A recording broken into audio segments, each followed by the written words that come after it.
En la presencia del Señor con gratitud y alza tu voz con jubiloso. Pero ¿qué hacer cuando lo maltratan? El versículo 17 nos presenta una prohibición y dos exhortaciones positivas. La prohibición es: no maltrate a aquel que lo maltrata. No paguéis a nadie mal por mal. Cuando alguien le maltrata, lo negativo, lo que no debe hacer, es pagarle mal por mal. Lo que no hace aquel que vive la vida del justificado por fe es que no maltrata a la persona que lo maltrata. Y luego la primera exhortación positiva es: haga bien al prójimo, procurad lo bueno delante de todos los hombres. Haga bien a su prójimo. No solamente no lo pague mal por mal, sino haga bien, procurar lo bueno. Y la segunda exhortación positiva es: busque la paz. Dentro de lo posible hay que estar en paz con todos los hombres. El Espíritu Santo sabe muy bien que hay límite a lo que uno puede lograr sin la colaboración del otro individuo. Pero he visto pocas situaciones en las cuales si el individuo ofendido, si el individuo maltratado, siguiera la prohibición y las dos exhortaciones de este versículo, se puede casi siempre lograr la paz. Si de veras procuramos lo bueno delante de esta persona, le hacemos el bien, no le maltratamos y buscamos la paz con esta persona, realmente anhelamos la paz y vamos en busca de ello, casi siempre la vamos a encontrar. Hay casos cuando ya está fuera de nuestras manos, no hay más que podemos hacer. Entiendo, he visto estos casos también, pero en la mayoría de los casos no es así, sino que es que un hermano fue maltratado y respondió al otro con el maltrato, con el rechazo, con ya no tener ninguna comunión con él, con huir de él, con separarse de él, con algo menos lo que aquí nos enseña. Esto también es parte del libro inspirado, hermanos. Difícil, pero verídico. Lo que no debe hacer, dicen los versículos 19 y 20, es: no debe vengarse. No os venguéis vosotros mismos. Esto es lo negativo. No os venguéis vosotros mismos. Pero luego, en vez de vengarse, hay una enseñanza positiva. En vez de vengarse, puede dejar la venganza en manos de Dios. Puede entregar este problema, esta ofensa, este maltrato. Lo puede entregar en manos de Dios. Él es justo. Y la obra de la venganza a Él le pertenece. Así que dejemos lugar a la ira de Dios. Mía es la venganza, yo pagaré, dice el Señor. Esto sucederá, por supuesto, en el día de juicio, no en nuestro tiempo, pero Dios ha establecido este juicio final. También ha establecido que cierto juicio sea ejecutado ahora por medio de las autoridades civiles en algunos casos, como podemos aprender en lo que estudiaremos en los versículos 3 y 4 del siguiente capítulo. Así que en vez de vengarse, dejar la venganza en manos de Dios. Pero esto no significa que va a ceder a lo malo. Al contrario, no seas vencido de lo malo, sino vence con el bien el mal. Nuevamente tenemos el lado negativo: no seas vencido de lo malo. El mal no se vence por medio del mal. Un mal quizá merezca otro, pero no es eficaz el mal contra el mal. El bien es el único que tiene el poder para vencer el mal. Así que por el lado positivo tenemos la exhortación de tener misericordia de su enemigo en sus necesidades. Si tuviere hambre, dale de comer. Si tuviere sed, dale de beber. Esta es la obra que nos pertenece a nosotros. La obra que le pertenece a Dios es la venganza. Esa no es mi obra. La obra mía es el tener misericordia de mi enemigo. y haciendo esto, ascuas de fuego amontonará sobre su cabeza. Creo que hay mucha confusión sobre el significado verdadero de esta enseñanza. No se refiere en este contexto a un sufrimiento, no se refiere al mal que causamos en la persona, sino que se refiere a algo que resulta en el bien. Recuerde lo que nos está enseñando. No hagamos el mal, sino el bien a esta persona. Así que no está hablando de que le haremos sufrir y se sentirá bien mal y le irá mal porque nosotros le hicimos un bien. De ninguna manera. No se refiere a un sufrimiento, no se refiere a un mal que causamos en la persona. Se refiere a algo que resulta en el bien para nuestro enemigo. En Isaías capítulo 6 y el versículo 7, las aguas de fuego, allá es un carbón encendido, que es ascuas de fuego, fueron usadas para purificar al profeta, quitando su culpa y limpiando su pecado. Estamos viendo el uso del fuego, de las ascuas de fuego en las Escrituras, en algunos textos. En Malaquías 3, 2 y 3, el fuego purifica y logra que los levitas se arrepientan y traigan al Señor ofrenda en justicia. Es cierto que hay textos donde el fuego es destructor, pero en estos no lo es. Hay evidencia de una costumbre egipcia antigua que posiblemente fue la base de la declaración en Proverbios 25, 21 y 22 que el apóstol Pablo cita aquí en nuestro texto en Romanos. Cuando la persona deseaba demostrar contrición pública, que sentía mucho lo que había hecho y que quería cambiar, llevaba en la cabeza un guacal con ascuas de fuego que representaban su pena, su sentido de culpa.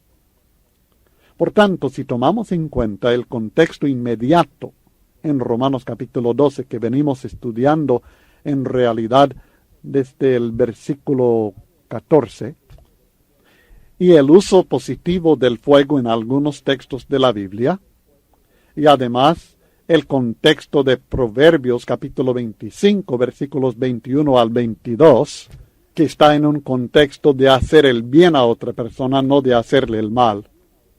Y si le agregamos la costumbre egipcia ya mencionada, esta declaración de amontonar ascuas de fuego sobre la cabeza del enemigo parece referirse a lograr que la persona sienta pena y reconozca que ha actuado mal.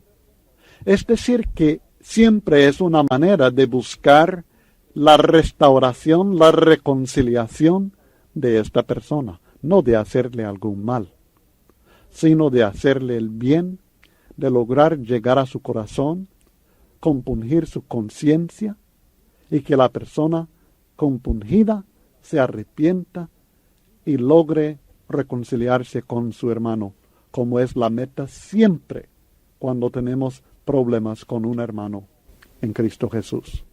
Ahora puede contestar la sección de preguntas número 22 y solamente haré referencia a la pregunta número 14, en la cual le pido que me prepare y me envíe el bosquejo completo para un sermón basado en algún texto o algún tema presentado en este párrafo de Romanos 12, 14 al 21.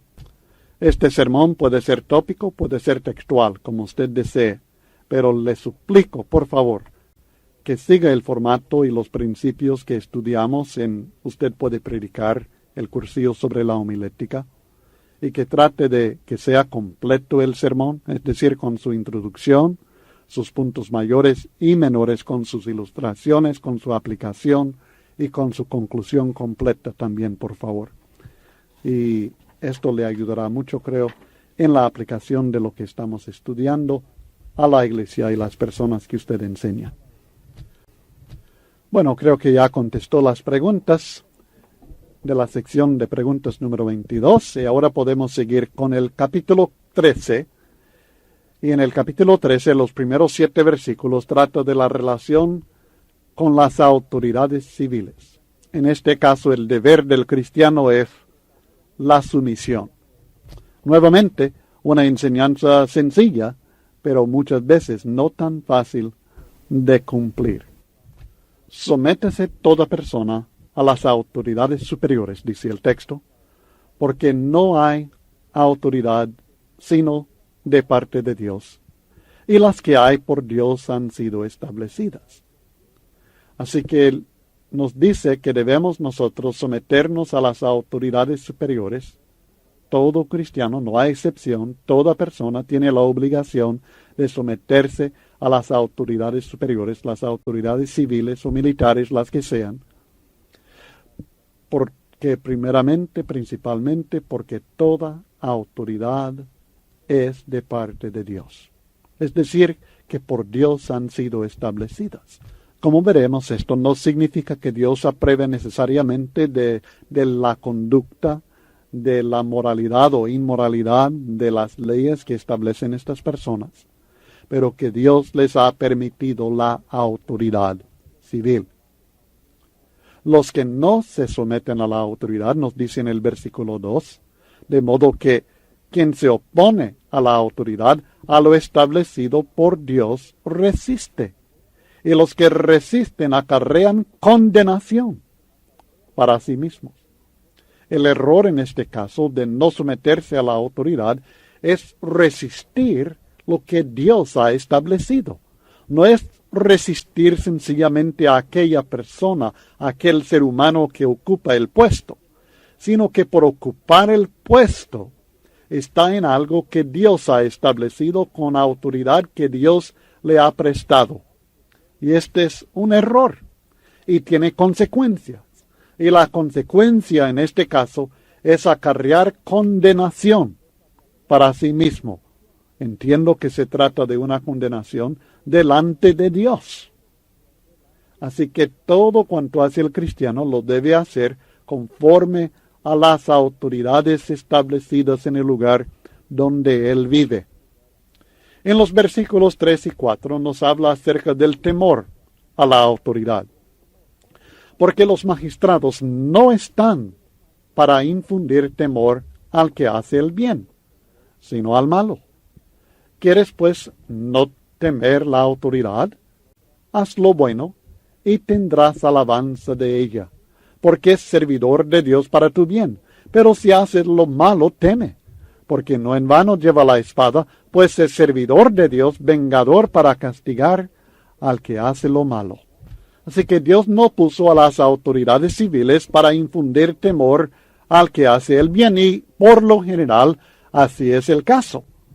Que la persona que hace el bien, que sigue los reglamentos, las leyes establecidas en el país, no tiene que temer a la autoridad, sino que están para infundir temor al malo. De modo que es sencillo, para no temer la autoridad, la exhortación divina es hacer lo bueno. Siempre hacer lo bueno. Y por lo general, no tendrá que temer la autoridad. Dios ha dado autoridades civiles como servidores suyos con dos propósitos o fines en mente, según el versículo 4. Primeramente, la autoridad es servidor de Dios para el bien del pueblo, para tu bien. Esto es lo que Dios tiene en mente cuando presta la autoridad a un gobierno, a un gobernante, a un siervo civil. Es siervo de Dios, si lo sabe o no, y su propósito es para el bien del pueblo, para el bien tuyo. Además, el segundo propósito por el cual Dios ha establecido estos servidores es para venganza. Es servidor de Dios vengador, dice en el versículo 4.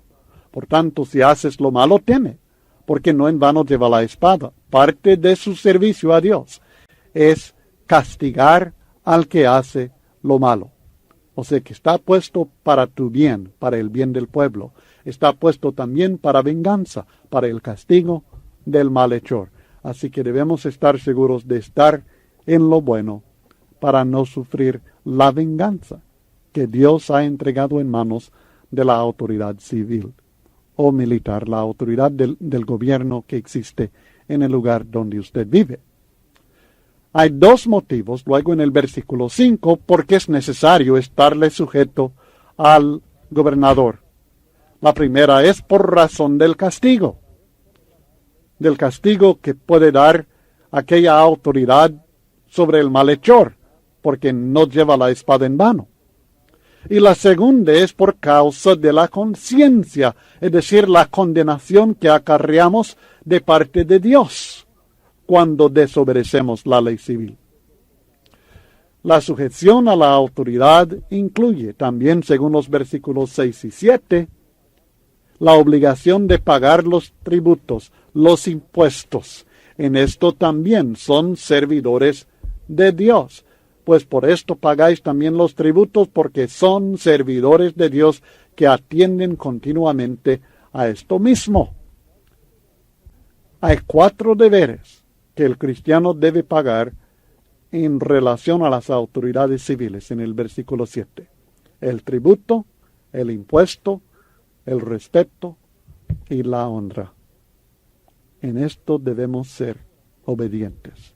Ahora, con este breve análisis de los versículos 1 al 7, queremos entrar en una explicación especial, un estudio especial sobre la sumisión a los gobernantes basado en estos versículos, y espero que la aplicación sea clara, sea bien práctico para usted y para los cristianos en el lugar donde usted vive y sirve a Dios en este estudio especial.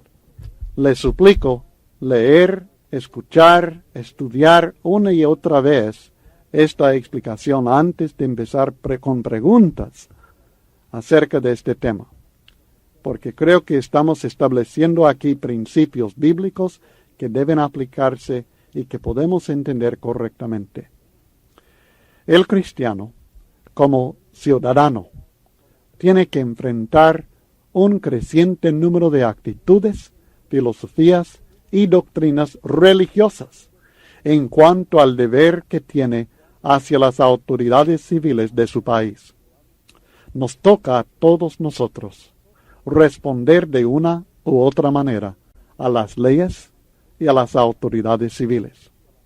Aunque no le toca a la Iglesia del Señor Jesucristo meterse en asuntos políticos, y no tengo interés alguno en meterme en asuntos políticos de ningún país. Es necesario, sin embargo, saber lo que la Biblia enseña, porque Dios nos ha revelado algo en cuanto a nuestra responsabilidad a los gobernantes y a las leyes del país. Algunos religiosos enseñan que todos los gobiernos de la tierra son de Satanás. Enseñan que todos los gobiernos en el lugar donde se encuentren son instrumentos del diablo para la maldad. Y en base a esto ellos enseñan que nosotros debemos oponernos a estas autoridades, a estos gobiernos, y desistir de honrarlos de cualquier manera.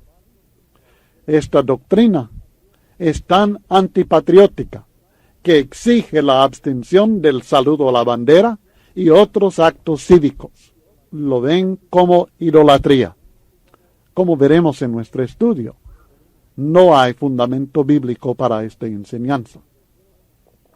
Ahora quiero estar seguro que hemos dejado algo muy claro, y es que no estoy defendiendo a ningún partido político en ningún país. No estoy tampoco atacando a ningún partido político en ningún país. No estoy interesado en propagar ninguna filosofía política, sino en propagar las enseñanzas bíblicas que instruyen al cristiano en cuanto a cómo debe comportarse ante el gobierno que esté en poder en su país, su estado, su ciudad o su aldea. Sus convicciones políticas no son el tema bajo estudio. El tema bajo estudio es sus acciones cristianas, su conducta como ciudadano responsable ante Dios. Cuando el apóstol Pablo, por inspiración del Espíritu Santo de Dios, escribió la carta a los romanos, tomemos en cuenta, estos cristianos vivían bajo el dominio de un emperador, o sea, un dictador. Sin embargo, Pablo no se opuso a la política del emperador. El Espíritu Santo no dice que debemos oponernos a la política del dictador, como tampoco a la de los enemigos del emperador. Sencillamente envió instrucciones inspiradas por el Espíritu de Dios sobre el deber del cristiano, cuál debe ser la conducta del cristiano hacia los gobernantes civiles de su tiempo. Y estos principios son tan aplicables en nuestro tiempo, en la situación en la cual usted se encuentre, sea con un gobierno favorable para usted, favorable para la iglesia, favorable para la moralidad, o sea, un gobierno que no lo es. Y como veremos, la enseñanza sencilla, en síntesis, en resumen es: sométase. Sí, sométase. La sumisión es el principio fundamental establecido por el Espíritu de Dios en cuanto a la actitud y la conducta del cristiano en relación al gobierno de la nación en la cual está viviendo.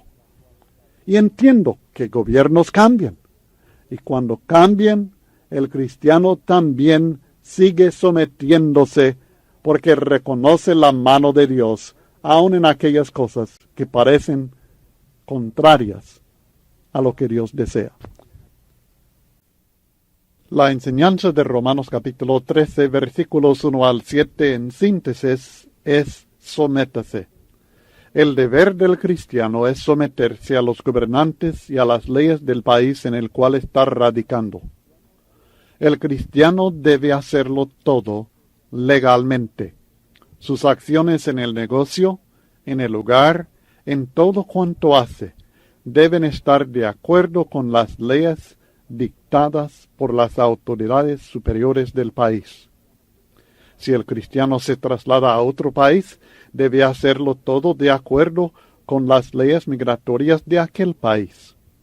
Muchos suponen que estas leyes no son importantes, pero Dios dice que debemos obedecerlas aun cuando implican dificultades personales para nosotros. Por ejemplo, si la ley del país exige cierta ceremonia civil para que el matrimonio sea lícito o legal, el cristiano debe obedecer esta ley. Hay más información sobre esto en el volumen 9 de Ustedes me preguntaron. Las escrituras inspiradas enseñan que todo, sí, todo lo que nosotros hacemos, debemos hacerlo legalmente, es decir, conforme a la ley bajo la cual estamos viviendo.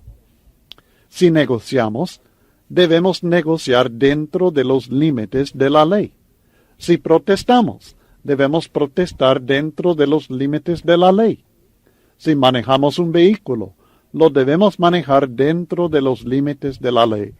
Tal es la voluntad de Dios. Sométese toda persona a las autoridades superiores. Esto no quiere decir que vamos a obedecer solamente cuando estamos de acuerdo con determinada ley. Esto no es obediencia. Esto es estar de acuerdo. Obedecemos cuando cumplimos, aunque no sea cómodo o fácil para nosotros personalmente. Por supuesto, hay límites, y estoy seguro que alguien está pensando en qué haré entonces si la ley o el gobierno exige algo que esté en contra de la palabra de Dios. Bueno, la respuesta es sencilla. El cristiano tiene que desobedecer a los hombres cuando ellos nos mandan a hacer algo contrario a lo que Dios nos dice. Tenemos el ejemplo claro de la palabra de Dios en Hechos 5, 28 al 29. No os mandamos estrictamente que no enseñases en ese nombre. Esta es la pregunta que le hacen las autoridades judías. Y ahora habéis llenado a Jerusalén de vuestra doctrina y queréis echar sobre nosotros la sangre de ese hombre, refiriéndose a Cristo. Respondiendo Pedro y los apóstoles dijeron: es necesario obedecer a Dios antes que a los hombres.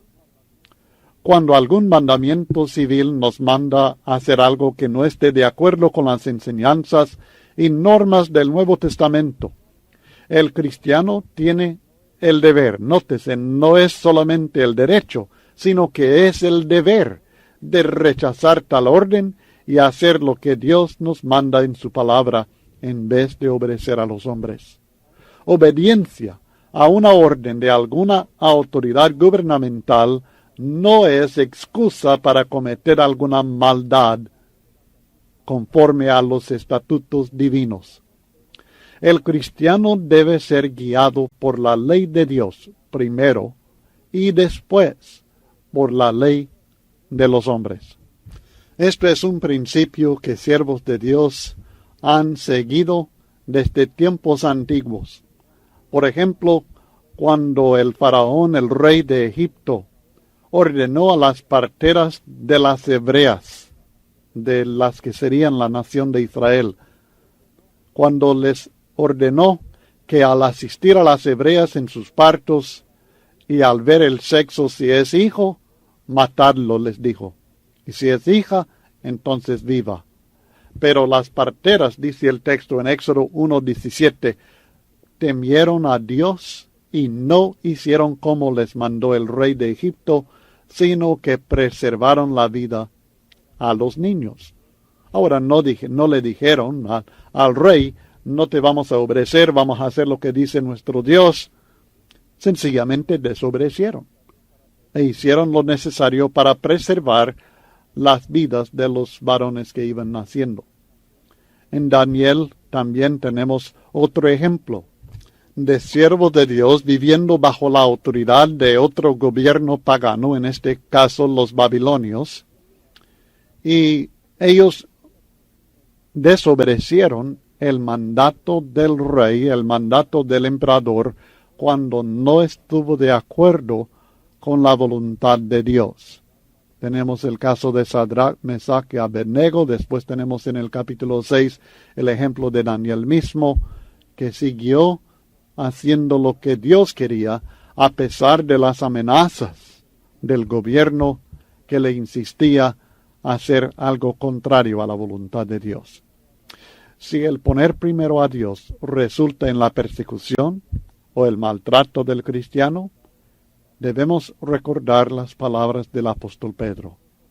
Así que ninguno de vosotros parezca como homicida, o ladrón, o malhechor, o por entremeterse en lo ajeno, pero si alguno padece como cristiano, no se avergüence, sino glorifique a Dios por ello. 1 Pedro 4, 15 al 16. El cristiano nunca debe padecer por hacer lo malo, pero si padece por hacer el bien, por hacer la voluntad de Dios, por ser cristiano, por vivir como cristiano, por ser fiel como cristiano, no debe avergonzarse, sino dar gloria a Dios por esta oportunidad que Él nos da. Pero este es el único límite y la única restricción en la obediencia que el cristiano debe rendir a los gobernantes civiles y militares.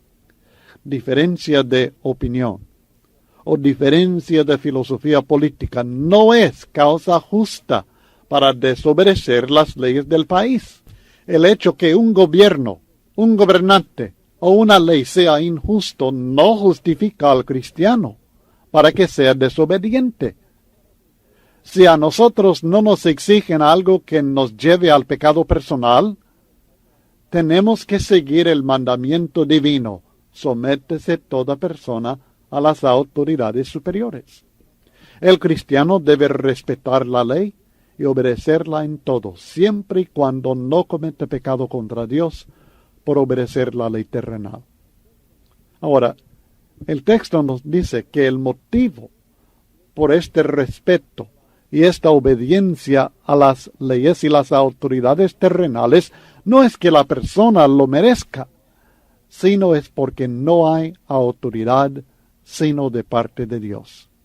Y las que hay, por Dios han sido establecidas. Aun Cristo Jesús, cuando anduvo aquí en la tierra, reconoció el origen divino de la autoridad de los gobernantes que tenían el poder en aquel tiempo. Por ejemplo, en Juan capítulo 19, tenemos el diálogo entre Jesucristo y aquel gobernador romano llamado Pilato, el representante del emperador romano en la región de Judea donde estaba Cristo Jesús ahora en ese momento. Y en Juan capítulo 19, en los versículos 10 y 11, el texto dice: Entonces le dijo Pilato, hablando a Cristo: ¿A mí no me hablas? ¿No sabes que tengo autoridad para crucificarte y que tengo autoridad para soltarte? Respondió Jesús: Ninguna autoridad tendrías contra mí si no te fuese dada de arriba. Por tanto, el que a ti me ha entregado, mayor pecado tiene. Ahora, esto del gobierno romano también hace que surja otro asunto, el asunto de gobiernos perversos, gobiernos que están obrando en contra al pueblo de Dios, en contra al propósito de Dios. Gobiernos inicuos, gobiernos injustos. ¿Está diciendo el apóstol Pablo que Dios aprueba y establece gobernantes malvados? Aún el gobierno romano perseguía al pueblo de Dios y Pablo mismo sufrió a sus manos. ¿Son de Dios los gobiernos modernos, muchos de los cuales claramente son inicuos? ¿Está Dios aprobando las injusticias y la inmoralidad que caracterizan a muchos de estos gobiernos actuales? La Biblia enseña claramente que hubo en el pasado algunos gobiernos que eran dominados por hombres inicuos y crueles, pero que sin embargo, a pesar de su iniquidad, a pesar de su crueldad, los gobiernos fueron ordenados y permitidos por Dios. Gloria